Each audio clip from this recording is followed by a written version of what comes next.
Hello everyone, welcome back to the channel. My name is Cordumt and we are back for some more Pillars of Eternity with the Triple Crown difficulty settings. So something I want to mention before we begin is I am using a different setup for my computer and microphone. So this is kind of an empty room, so hopefully it's not going to echo too much, but you might notice some changes on the audio. Let me know if it's fine, if I'm just imagining things, or if it's kind of uncomfortable, and I'll try and change something up so that it, sounds more like it used to. In any case, we are going to start our episode here by leveling up all of our characters because they leveled up in the previous episode. And we're going to go about them one by one as usual.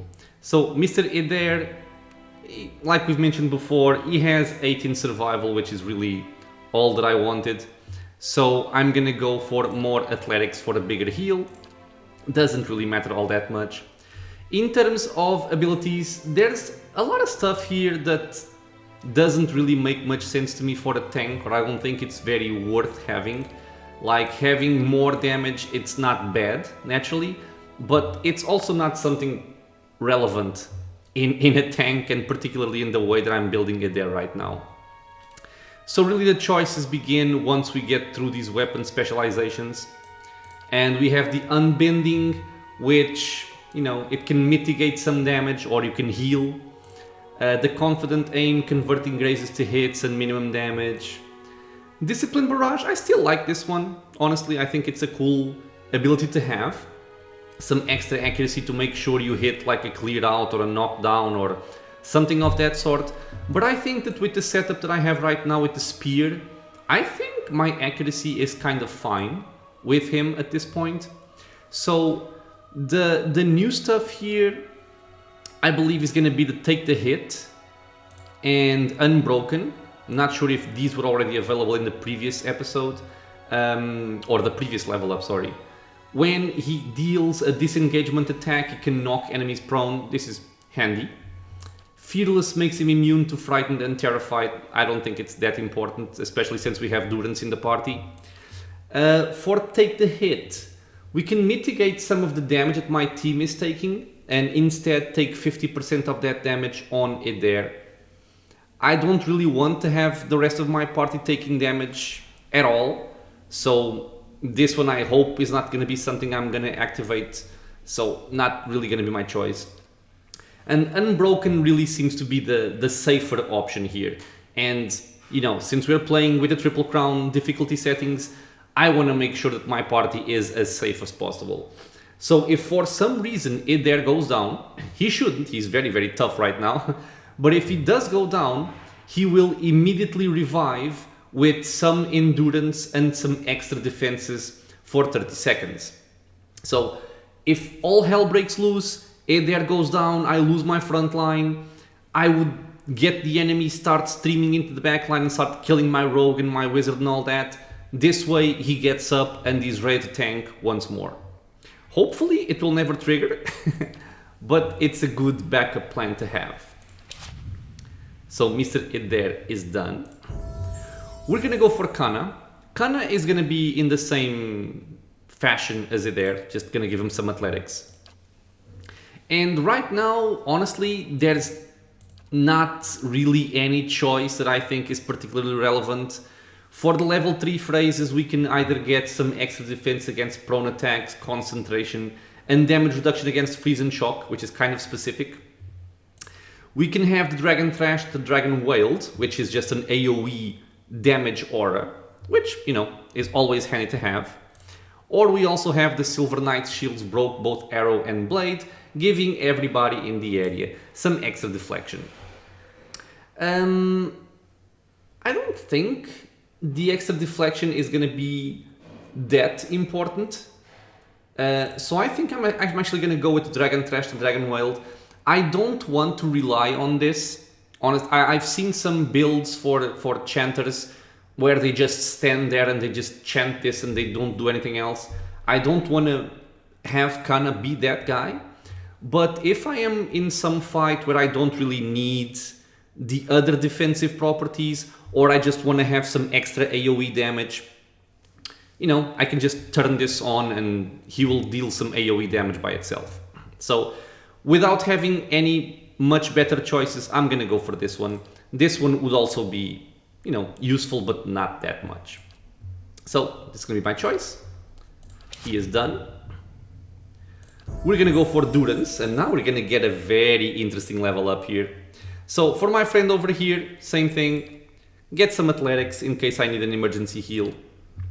And now we have spell mastery for the second level. This is where we get an additional spell per encounter instead of being per rest. Now I looked over all of these spells. There's no one spell that I think I'm gonna be using all the time, every single fight. At most it would probably be Holy Power because it's a buff and, you know, it's always handy to have.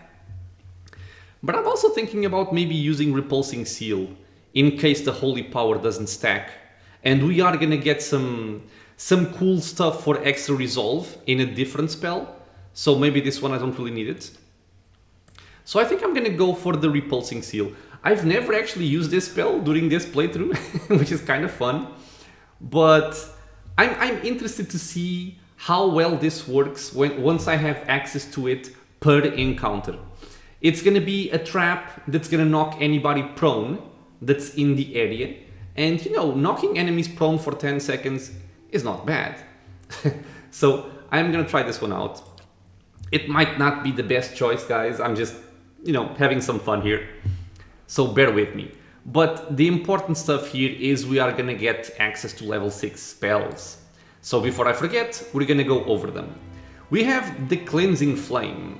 This is a spell that some enemies in the game cast, and I am terrified of this because it deals insane amounts of damage. It targets one foe and then it jumps to 2 targets. The foe target is going to take burn damage over 7 seconds, 110, not bad. It will reduce the duration of active beneficial effects for 6.8 seconds. Wait, what? Okay, so for this duration, everything lasts -5, okay. They will take an additional 100% damage over time tick rate. So all damage over time effects are gonna, you know, deal damage quicker. And then it jumps to 2 additional targets applying the same effect.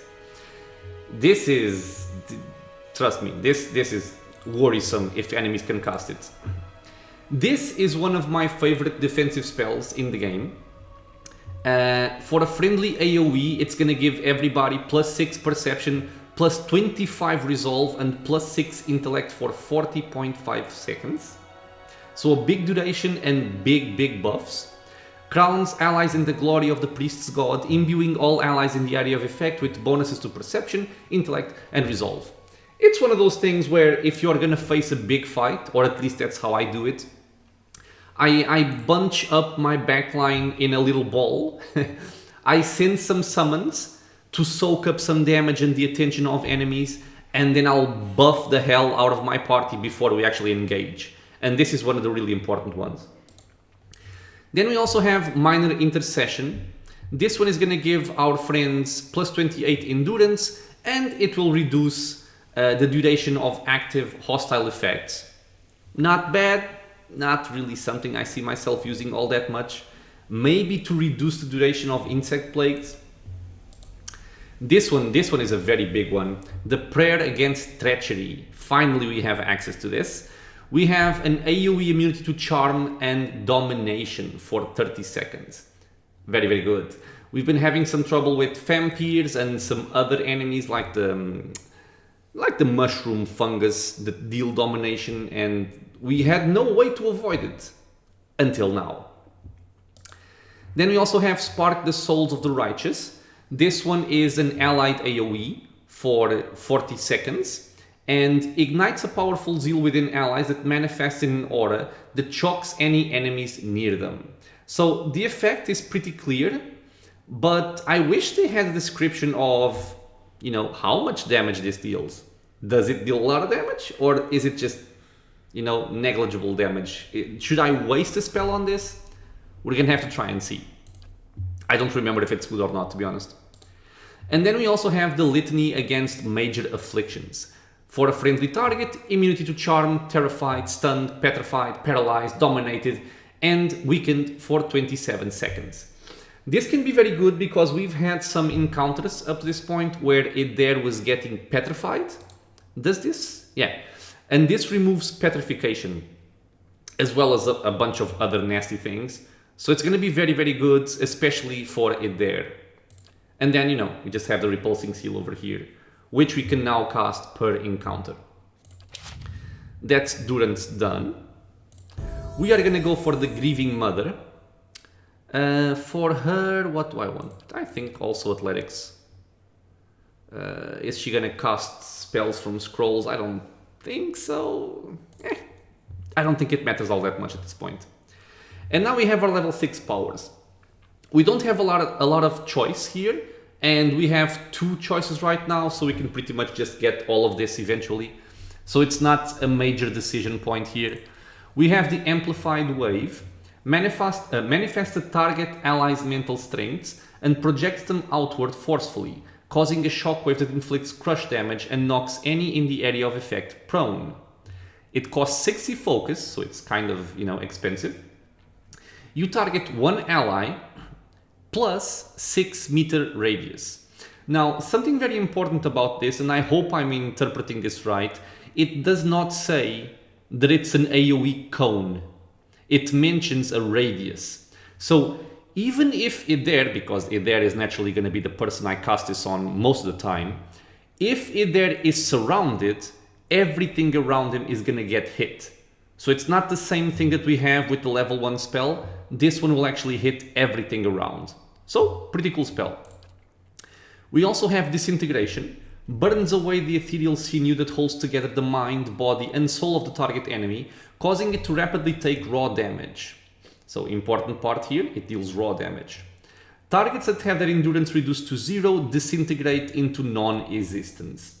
I don't think this means that the loot goes away. I will have to investigate that, because if the loot goes away, this is a much worse spell. But right now it's just a massive, you know, damage spell. 320 raw damage over 21 seconds. So it's not all at once, but for those big targets that have a lot of HP and are very durable, this can be a way to whittle them down. Not the one I'm going to pick right now though. And finally we have Mind Plague. Destroys an enemy's memory with calculated accuracy, leaving them dazed and confused before rapidly jumping to up to 5 other enemies. So this is a single target spell, but it effectively hits 6 targets. And this is gonna leave the targets dazed for 17 seconds, confused for 7 seconds, and it's accuracy versus will. And the jump targets are the same thing, so dazed and confused. So it's a pretty cool debuff you can have, and I don't think I need a lot more single target damage. That's what we really have in this party. What I want is AoE debuffs, AoE damage. That's what I need at this point, and these two are gonna help out. That's a level up done. Now for Mr. Tiny Mustache Man, I'm gonna get an extra point in mechanics to have 10 points, and I think I'm gonna use my 4 points here to have some extra stealth. I'm not using this all that much, but there are those times where I want to scout and I get spotted, and I really don't like getting spotted. So, you know, 10-6 I think should be enough, hopefully. As for our abilities, we are going to have access to something that I've been looking forward for a very long time, which is Death Blows. Death Blows allows the rogue to size up a target's battlefield position, making sneak attack more effective when the target is afflicted by 2 or more conditions that allow a sneak attack. This is a passive, it's something that's always on, and we deal double damage. So if we are getting sneak attacks against somebody with 2 or more conditions that allow a sneak attack, we effectively deal double damage.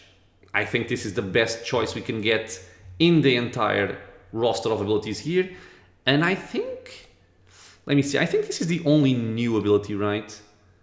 Fearsome Strike, I think, sucks because it's 1 per rest. It leaves the target hobbled and weakened. It's not bad, but, you know, 1 per rest. And we also have Smoke Cloud. It's a radius from the caster. So not really... Yeah. I would say this is for a melee rogue, honestly. But yeah, Death Blows is the obvious choice here. Finally, we have it. And last but not least, we have the very sexy Aloth here. And he is going to get... I think I'm actually going to wait to maybe get him to 10 survival to get double bonus on accuracy, because otherwise I would just dump everything into athletics here. So yeah, we're just going to leave those points right now. And now we also have access to level 6 spells. I'm going to go over them one by one and then I'll mention my choices. So the first one is going to be the Arcane Reflection. Creates a field of arcane energy around the caster, reflecting hostile targeted spells up to 5th level back at their casters, for a total of 15 spell levels. So for those of you who have played, like me, for example, Baldur's Gate, this is what you could call, it reflects, yeah, so it's spell turning. You effectively have access to spell turning, only that in Baldur's Gate you can reflect any level of spell. This one is up to 5th level, so not as useful. It can still be a pretty cool defensive buff to have on if you expect to go up against, you know, other enemy spellcasters and you are in range of them. Because for my playstyle, Aloth is usually in the back. He shouldn't even be in range of enemy spellcasters unless he's going in for the kill. So I'm not going to pick it just yet, but it is a cool choice to have available. We have Archimir's Capricious Hex. This one can be an extremely powerful spell, or it can be a very underwhelming spell. It unleashes a volatile hex upon enemies in the area of effect, causing them to become either dazed, sickened, or paralyzed, depending on its own mysterious whims. So this one has an area of effect of 7.76 meters, which is a very large area, very, very good. And it will either daze for 14 seconds, sicken for 16.8 seconds, or paralyze for 8.4 seconds. But it's random. And I don't want to use up a level 6 spell to daze enemies when I already have a per encounter ability from my priest that does that, but better. Okay, so to me, it's very RNG. If you are playing with, you know, if you want to quick save and quick load until you get a good effect, sure, this can be fun. For my purpose, it's not going to be very useful. We have Chain Lightning, which is the typical Chain Lightning. The caster calls forth a tremendous bolt of energy that arcs directly to a single target and then jumps between up to 6 nearby enemies. Others in the area of effect are not harmed by the Arcane Lightning. So it only targets foes, which is good. It does not deal friendly fire. It hits 7 targets, but the damage is kind of pitiful, you know, and it's not even really the build I'm going for Aloth. Aloth is mostly using his minor blights and buffs to deal most damage. This isn't really what we need. We also have Sitzal's Martial Power. The caster temporarily sacrifices arcane power for martial might. Wizard gains bonuses to deflection, accuracy, might, constitution and dexterity, but becomes unable to cast spells or switch grimoires for the duration of the spell. So for 42 seconds you cannot cast spells, but you have extra 20 to deflection, accuracy, plus 8 to might, constitution and dexterity. So the idea behind this spell for my particular build would be something like cast all the buffs you have, something like Deleterious Alacrity of Motion, the spell that gives you extra accuracy, that converts hit to crits, you cast Minor Blights to have access to the balls of, you know, damage, and then finally you cast Martial Power. I mean, it's gonna be an overwhelming amount of damage that Aloth will be able to deal, with a lot of defensive buffs as well as offensive buffs. And then you put this on, you're gonna kill anything. Naturally, you lose access to spellcasting, so that's the downside. We also have Death Ring. Calls a black ring of necrotic energy into being that spreads out in all directions, causing corrode damage to enemies it touches and potentially destroying those with low endurance. I don't know what potentially destroying means, but the things I don't like is the damage is kind of pitiful. It doesn't do a lot of damage, and it's a radius from the caster, so you need to be in the middle of the enemies to cast this, which is kind of eh. It does not deal friendly fire though, which is something to, take into consideration. Now, we also have access to Gaze of the Adragan. Gives the caster the mystifying gaze of the other creature that provides the spell's namesake, petrifying enemies within the area of effect. So, in a range of 8 meters, you have an area of effect of 2.33 meter radius, and it's gonna petrify foes for 8.4 seconds. So the big difference here is this is not a paralyzation, this is petrification. And let's just read this. A petrified character's soul temporarily transforms their body into immobile brittle stone. They suffer the same effects as being paralyzed, but attacks do greatly increase damage. It overrides paralyzed, stunned, stuck, and prone. So this will effectively paralyze the enemy, but it will also cause the enemy to take double damage, which is very interesting, and they also lose 40 deflection while this is on. So if we think about something like you petrify an enemy, he's taking double damage. He is he's primed for sneak attacks. So he's taking double damage from petrification, and he's taking double damage from death blows. So I think it's going to be something like quadruple damage coming in from my rogue on a petrified target. And this is going to be my plan for dealing with, most of the very, very powerful enemies in the game. Petrification really is the way to go to burst them down and, disable them properly. So very important spell, at least for my playstyle. I love this spell. We also have Minoletus's Precisely Piercing Burst. It's kind of a weird name to say. Creates a burst of deadly force around the caster, causing any enemies in the immediate vicinity to take pierce damage, bypassing their damage reduction. So let's be careful about this. It says bypassing their damage reduction, but if we see here, it bypasses 10 points of damage reduction. Not all damage reduction, 10 points. The damage is not bad, 58 to 78. The radius is not bad, but again, it's coming in a radius from the caster, which means to maximize the effectiveness, you would need to have Aloth in the middle of the enemies, which is something that I don't want to do with my particular build.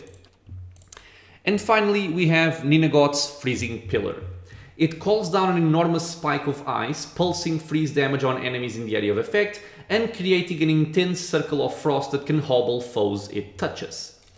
So it's a pretty much 4 meter radius. It lasts for 13 seconds, and it's kind of like a chill fog. It's gonna deal 25 to 30 freeze damage, and it's gonna hobble enemies for a duration.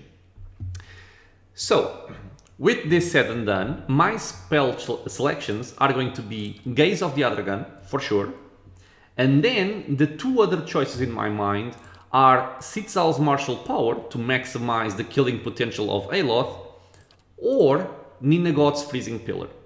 The reason why I'm liking the Ninagot's Freezing Pillar over here is that it isn't a radius around Aloth. I can cast it like I cast a Fireball, for example. It acts like a chill fog, but it's party friendly. It only damages enemies, and it applies Hobbled. And Hobbled also contributes to making an enemy primed for sneak attacks. And now that we have death blows, I want to maximize that. So this is going to be my choice. The reason why I'm not taking Martial Power, at least right now, is because even though I like the buffs it provides, I'm not yet feeling very confident that I want to disable Wizard spellcasting for 42 seconds. If something goes wrong and I need to petrify something, if I need to slicken, if I need to paralyze, anything at all, I will not be able to do it, and I don't feel safe doing that. So my two choices are Gaze of the Adragan and Ninagod's Freezing Pillar. Finally, we also have Spell Mastery for level 2, and over here we have a bunch of spells that are useful, but since this is something that's per encounter, I like choosing something that I can always use regardless of the situation. And the choice right here is something like Mirrored Image, which is gonna give me some extra deflection, or Merciless Gaze, which is gonna give me conversion of hits to crits for a long duration. This is something that I usually buff already, so it's the one I'm gonna take. It's not gonna cost me a spell slot. It's a easy choice for me. Okay, and that's all of the level ups done. It took a while, but there were a lot of spells to talk about and spell selections to explain. Alright then. And what I'm gonna do right now is, since I have access to Prayer Against Treachery, and we are well rested, let me see, I have Stealth and Perception, everybody's healed up. I want to see something on the Grimoire, because I think there are some spells that I'm not using at all. So I pretty much use everything over here. I could take Spirit Shield. No. For level 2, I think I like what I have. Yeah, but for level 3, I don't use Fireball at all. I have Displaced Image for extra defenses, which I like. But I think I wanna have an additional debuff. I can either go for reducing defenses or Arduous Delay of Motion, which is also not bad. Reducing attack speed versus reducing damage reduction, deflection, and concentration. I'm gonna try out the slow. For level 4, I like what I have. I don't really use Essential Phantom all that much. Maybe I should use it more often. And the rest is fine. Okay, but now that we have access to level 6 spells, and especially the Prayer Against Treachery, we can do some stuff. Yes? And one of the things that's been happening so far is we've been getting some attacks in Caed Nua from Raedric, which is apparently not dead. So I think we're gonna pay him a visit. Because I don't like what he's been doing. I don't like that he's attacking my fort. So let's see if we can deal with this guy. Of course. I have 2 notifications. One of it is payday. Oh, and I have this as well. A supplicant. I can pay him off, or I can escort. Dude, for 270 gold, just shoo, go away. Ah, a vampire. As you approach the smiling woman at the side of the road, you are struck with a sense of unease. At this distance, you can see that her skin has a sickly, pallid sheen to it, and her eyes are the glassy milk white of a cadaver. Her expression sits oddly on her face, as if it requires great effort to maintain. Welcome. Lord Raedric has been expecting you. The woman smiles a little wider. It is good that you have not refused his challenge. He feared you might prove a coward in the end. I will escort you to him if you wish. No, lady, I do not trust you. What are you? A loyal servant, granted a boon for a good service. Like my lord, I will persist beyond the cycle and walk an eternity upon the earth. Seek answers from him directly if you want them. You'll die with him, monster. Yeah, I don't trust a vampire to take me to Raedric. That sounds a bit suicidal. So let's knock the bitch down. You can off-tank, that's fine, and everybody else is also fine. Let's blind the lady. And I think this should be mostly okay. Yeah, she's dominating Kana already, of course. I keep forgetting Durans. Let's do this. And let's do this. Let's try and knock her down again. Kana, stop. He's charmed for 9 seconds. Ugh. Okay, now you can go.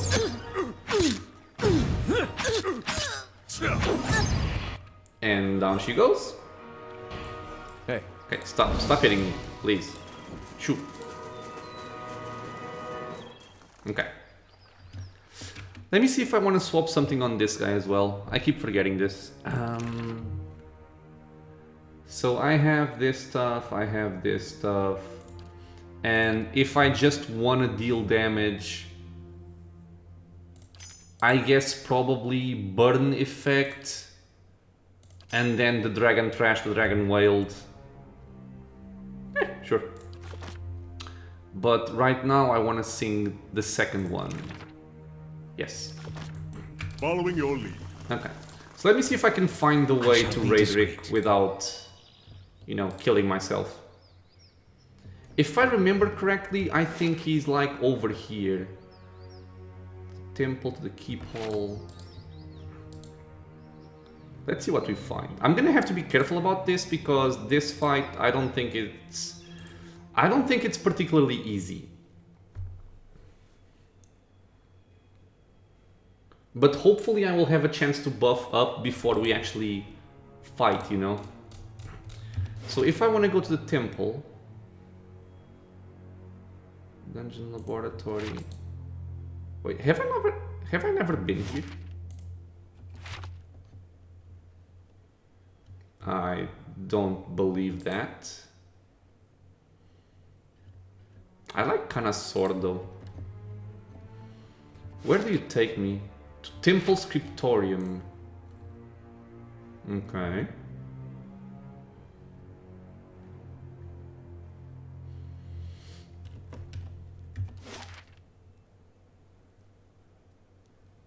Where do I... Oh, I think it's here. I think it's here. I am gonna have Kana in ranged combat position because I only want it there to go in first.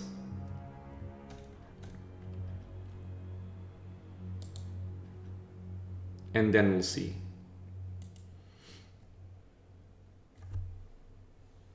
Let's be careful here.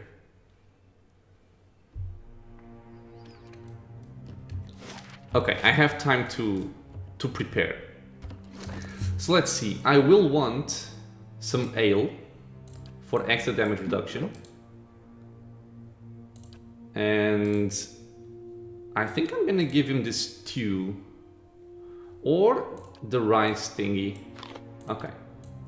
So you take this. And you can also take the rice pan. You are gonna take extra intellect and I think also might. Yeah, so take this and take that. Same thing for you. I am going to take my might and perception buffs. And you are gonna take a stew and a fishy. Okay. Of course. We're gonna take off fast mode. Hey. And we're gonna be careful about this. I don't like slopes, as we've, you know, discussed before. Hey.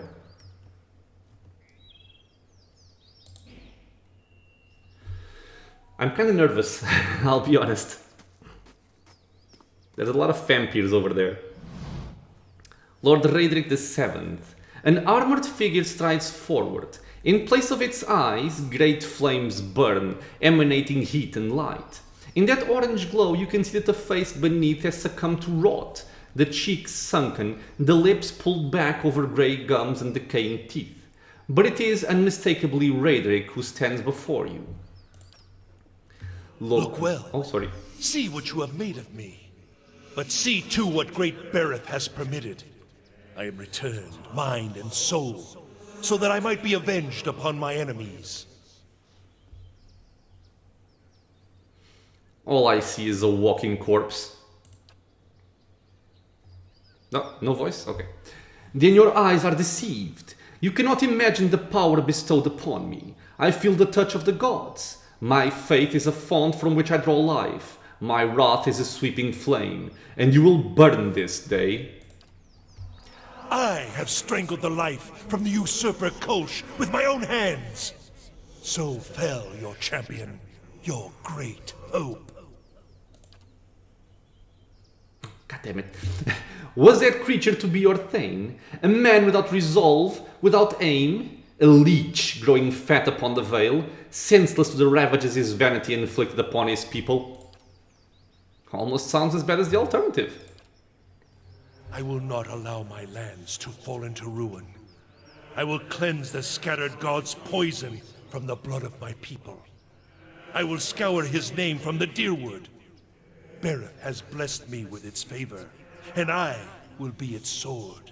There will be no more mercy for the heretic, the thief, the charlatan. All will meet with death.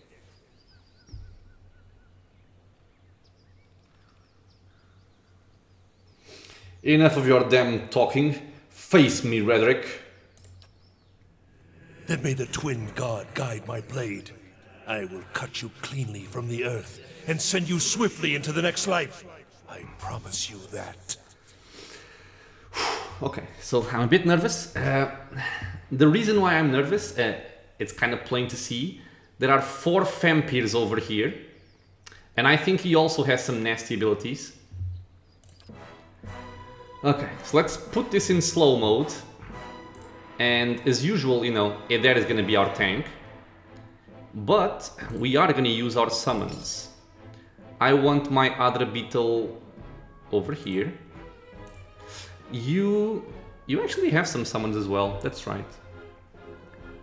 But I think I'm going to start buffing first. 4.85 meters from the point of effect for 30 seconds. I'm going to start with this because vampires are no joke. So I think somewhere like over here should be good, and I'm gonna bring it there a little bit back. Okay, you are gonna summon your shades over there. You are gonna summon your own little beetles. And you are gonna start buffing up. So what kind of buffs will I want? Yeah, the usual. So alacrity of motion, followed by merciless gaze. And then I'll see, because I might want to petrify something or, you know, just slow them down. So I'll decide once I have some buffs up here. Okay. Oh god, there's a lot of stuff going on. He is fireballing my party. Okay, this guy is trying to dominate Kana. This guy is trying to dominate Kana. Why are they all going for Kana? That's kind of weird. Anyway, so I'm gonna spread my summons around here. Anybody without a target is gonna have a target. Okay, good. We're gonna get fireballed, but you know, that's what happens. I really just need everybody to get immune to domination. Okay, I think that was the fireball. That was kind of sad. What kind of damage? Oh no, it's not sad. It deals a lot of damage actually. But it mostly just hit my summons, which is fine with me. We are well protected now, so they can try to dominate whatever they want. I'm gonna send it there in. We're gonna start shooting people. Okay. You are gonna start by shooting this guy. I am gonna start working, I believe, on Raedric. You are gonna toss out an interdiction, a painful one, over here. And everything seems fine. So he's still buffing up. Okay, let's see how this goes. Okay, he's buffed up. I think this is the fire aura. Okay, let's see. So all of my summons are engaged. We are mostly fine. He is targeting a wood beetle. So I think I'm gonna start off by tossing out a freezing pillar, like on top of him. And then we're gonna get some minor blights, and then probably I'm gonna paralyze him. Okay, so you are shooting him. You are shooting that guy. Blam. Oh, he casts... Okay. Okay, so this went out. We have some people terrified, which I don't like. So let's remove that with the prayer against fear. Let me check the range. 4.85 meters. That's okay. We're gonna get this over here. And then I think we're gonna buff with Crowns of the Faithful. I don't think I even need it though. I think I'm just gonna go for some other damaging stuff. Maybe even the Repulsing Seal. Okay, we'll see. So I want this applied on Raedric for extra conditions for sneak attacks. These guys are dazed and blinded and stuff. Okay, good. Okay, there goes the freezing pillar. Okay, I actually want you to off tank because people are moving in. You go over there. Okay, we are now protected from fear. So I think I'm gonna cast... What am I gonna cast, my friends? Maybe Cleansing Flame to start bursting down some of these vampires here. Okay, so this guy, for example, is hobbled and flanked. So he would actually be a better target for my rogue to focus on. Okay. Okay, we have our minor blights. Okay, so here's what's gonna happen. I have this buff. I'm gonna buff with Eldritch Aim for extra accuracy. And then I'm gonna try to petrify this area over here and then just start blasting. And if they get petrified, I'm gonna swap my rogue for this one. There it goes. Okay, so he did not. This guy has a lot of defenses. Where are you going to? You're going for Durance. Let's see if I can pull him. But you can actually tank with your sword and shields. You back up. So these are petrified. So I'm gonna use my rogue to just clear them out right now. And I also want to check out his defenses.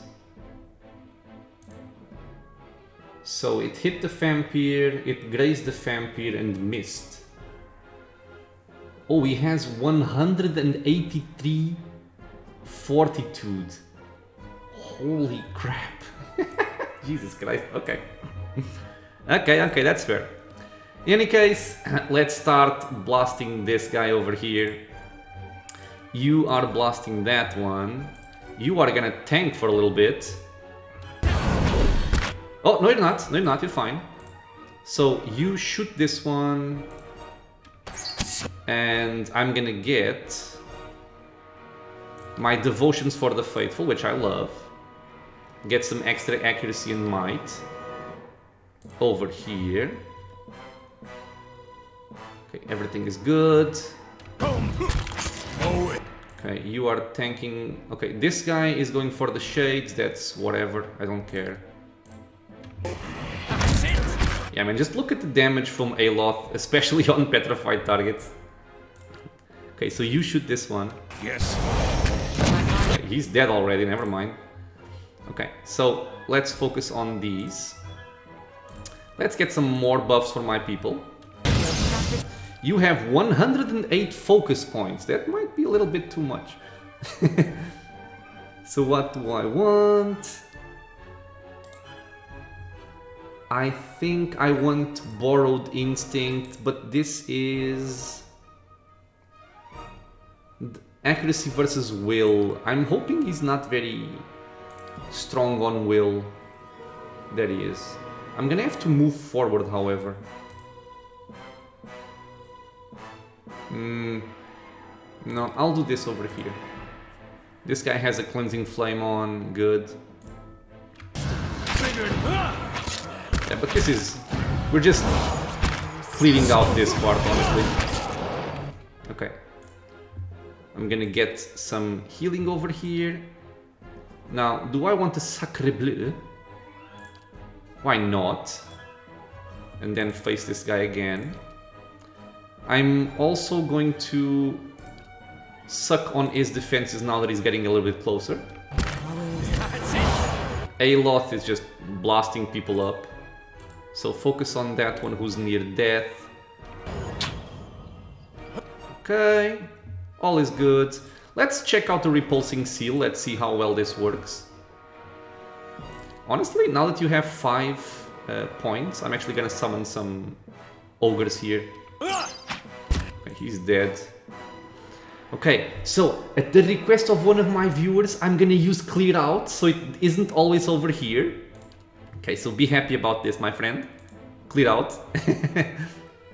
And let's focus on this vamp here. Okay, you two focus over here. You go for him. Okay, clear out. He got knocked back and he's not prone. Good, good. Okay, go for him. Get some defenses. Okay, you can also hit.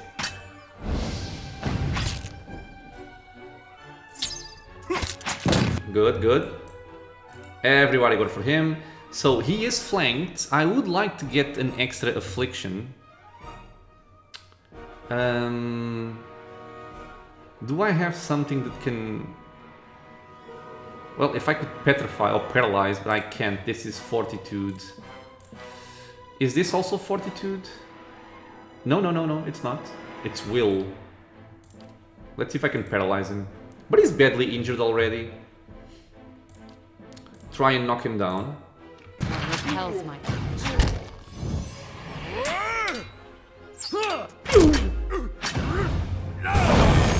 Yes! Hey. Oh, what? Yeah, this is what I get for sending Durance up to the front.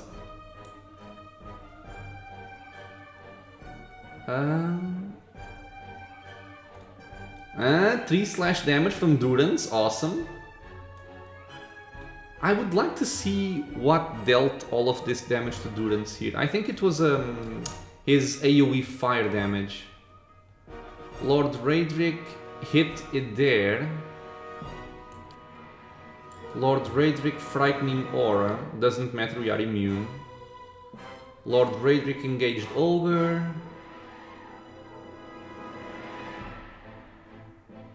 Lord Raedric frightening aura. Oh, he activated the fireball. Okay, so he fireballed. Yeah, and we paralyzed him with the Grieving Mother. Yeah, 2 grace, 4 crit. And there we go. He critted Durance for 81 burn damage. Okay, that's why he activated his defenses, because he got critted. Okay, well, I was nervous. And, I mean, this fight can go poorly, but... The main reason why we won this fight, if it wasn't clear already, it's prayer against treachery. Because if you try to go up to this fight without prayer against treachery, and you have 4 or 6 vampires, you're gonna die. Because everybody's gonna get dominated, you're not gonna be able to do anything, and you know, it's gonna be bad. It's gonna be very, very bad. An exceptional sword. He carries many scars. I like the name of this one. I think all of this can just go into the stash. Yeah. So what does this do? I think this is good. He carries many scars, a unique heavy armor. DR 14, slash 18, pierce 18, shock 7. So shock is weak, so this should be a plate mail. Plus 50% armor damage reduction when under 25% health. It's health, it's not endurance. Plus 1 endurance per 3 seconds, and it's only fine. This armor was forged in honor of the Red Seren monk Rubenfar, who came to believe that as long as no enemy could inflict more pain upon him than he could upon himself, he could never truly be subjugated by anyone. Conscripted by his government to quell the uprisings inspired by Saint Widwin, Rudenfar became a frightful presence on the battlefield. For every injury sustained at the hands of an enemy, he would inflict one twice as severe, drawing strength from the pain that enabled him to fight through injuries that would have caused anyone else to collapse on the ground. He would charge his enemies covered in blood with tears in his skin from hand to foot, and his foes would shrink at the sight of him, believing as he did that it was not in their power to injure such a man. Near the end of the rebellion, when the rebels had all but overthrown the government, Rudenfar found himself in a battle defending against Saint Twyndwan's main forces. Accounts claim that he was the last on his side to remain alive, and he was approached by Saint Twyndwan himself in the end.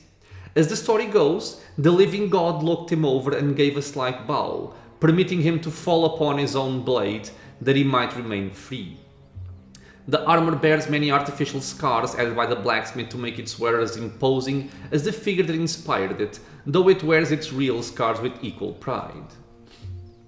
It's a very cool piece of armor. I love the lore. I'm not sure if it's very useful. I mean, naturally, once this procs, it's very good because you get, not double, but 50% extra defenses. So instead of 14, you would get 21 damage resistance, and the same thing for, slash and pierce and shock. But if I am under 25% health already, I don't like it very much. And comparing it with this one, that's gonna give me defense against prone and push. I'm not sure I like it. It's still strictly better than this one for Kana though. Sure, have fun. Oh, it looks cool as well. Looks very unique. Okay. Hey. It's kind of sad that he doesn't have like a better sword. But, we have defeated Raedric. We had 3 different notifications, I think. To the waterline. Ooh, a diving helmet. This is very useful. And I'll show why once we have it. A Rawatai merchant ship was sunk by Aediran pirates off the eastern coast of Red Ceres. Before the ship collapsed into the waves, the pirates made off with a variety of precious treasures, many of which were experimental animancy implements or nautical devices intended for Defiance Bay and Spirento. The concerned would-be recipients of the cargo are discreetly inquiring about potential help. Their hope is to recover the shipments before the pirates learn the value of what they've taken. Sure. Sagani, you can go. And let's check out our quest.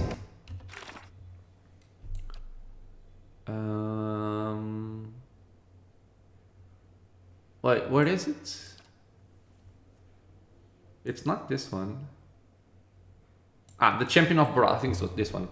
Having slain Lord Raedric, I thought Gilded Vale free from his influence, but it seems that something stirs in that great keep yet. This may be the work of a new usurper after the throne or mere superstition. Either way, it might be worth investigating. I have defeated Lord Raedric VII for once and for all. Okay, not a lot of extra information here, but still. Okay, so what else do we have? We have Durance's quest, which he still hasn't revealed. We have the endless paths of Caed Nua, which we can actually now progress, because once again we have access to prayer against treachery, and this is something that I needed before I went forward.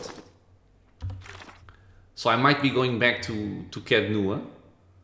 This one, no. Soon. And we also have Durgan's Battery. I've had people ask me when I'm going to start the White March. My honest answer is I'm not really sure, but I guess at some point I might start it. I don't know when I usually start. I think I usually start it after I deal with most of Twin Helms, but maybe that's too late.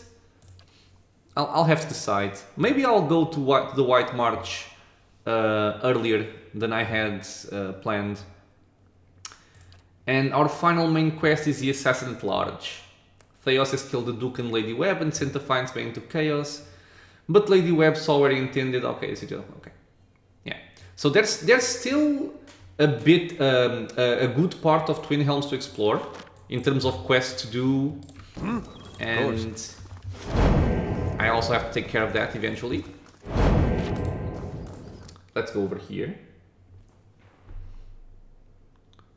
But yeah, this fight is a very cool fight. I like the fact that they bring back Lord Raedric. On one hand, it seems kind of random, you know. Where do I want to go? I want to... where do I want to go? I'm lost. Over there? Maybe? It seems kind of random to recycle this villain, but I think it's also a way they can give you some insight on the, you know, what's happening in the Gilded Vale and what your choice did by choosing Kolsk instead of Lord Raedric. But I also like it at the same time because it's a cool fight and it can be very dangerous. I'm just kind of sad you don't get a better weapon for it. You only get the armor, which is not bad, but still, I wanted more. But yeah, I think my plan right now is probably to go back to Twin Helms, because there's still a lot of stuff there to explore. And then I'll decide what I want to do. If there's some more side quests in Twin Helms, which I'm sure there are, I can take care of those, and maybe before I start my main quest again, I'll explore the White March. Okay, so let me see. I've done all of Artsong, and I think I wanted to explore Elm's Reach, I believe. Let's see.